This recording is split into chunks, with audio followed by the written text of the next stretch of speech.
ఓం శ్రీ గురుభ్యో నమ. ఓం శ్రీ మాత్రే నమ. ఈరోజు మనం శ్రీ లలితా సహస్రనామ స్తోత్రంలోని 794వ నామం అయిన కళామాల గురించి తెలుసుకోబోతున్నాం. ఈ నామానికి మంత్రస్వరూపం శ్రీ కళామాలాయై నమః.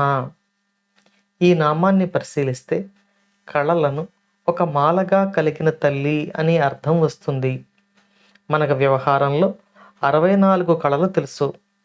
ఈ 64 కళలు ఒక మాలగా అమ్మవారిని సేవిస్తున్నాయి అని ఈ నామం మనకు తెలియచేస్తూ ఉంది. ఇక్కడ కళలు అంటే విద్యలు అని కూడా అర్థం ఉంది. విద్యలు అన్నీ కలిసి ఒక మాలగా ఏర్పడి అమ్మవారిని సేవిస్తున్నాయి అని కూడా ఈ నామం మనకు తెలియచేస్తుంది.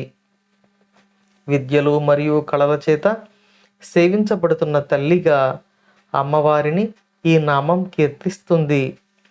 ఇక మరో అర్థంలో చెప్పుకుంటే కళలు కానీ విద్యలు కానీ ఒకదానితో ఒకటి అనుబంధాన్ని కలిగి ఉంటాయి. ఈ అనుబంధం ఒక మాలగా ఉంటుంది. ఇలా ఒక కళకు మరొక కళకు, ఒక విద్యకు మరో విద్యకు గల అనుబంధం అమ్మవారు కలుగజేస్తున్నారు కాబట్టి అమ్మవారు ఈ నామంలో కళామాల అని కీర్తింపబడుతున్నారు. ఇక మరో అర్థాన్ని కూడా చెప్పుకుందాం. కళ అంటే చంద్రకళ అని మనం చెప్పుకోవచ్చు.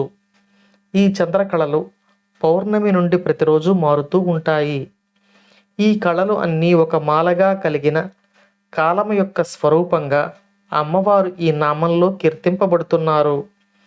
ఈ చంద్రకళల యొక్క స్వరూపంగా అమ్మవారు అనుగ్రహిస్తూ మన జీవనానికి అవసరమైన ఔషధాలను మనకు లభింపచేస్తున్నారు అని ఈ నామంలో మనకు వసిన్యాది వాగ్దేవతలు తెలియచేస్తున్నారు.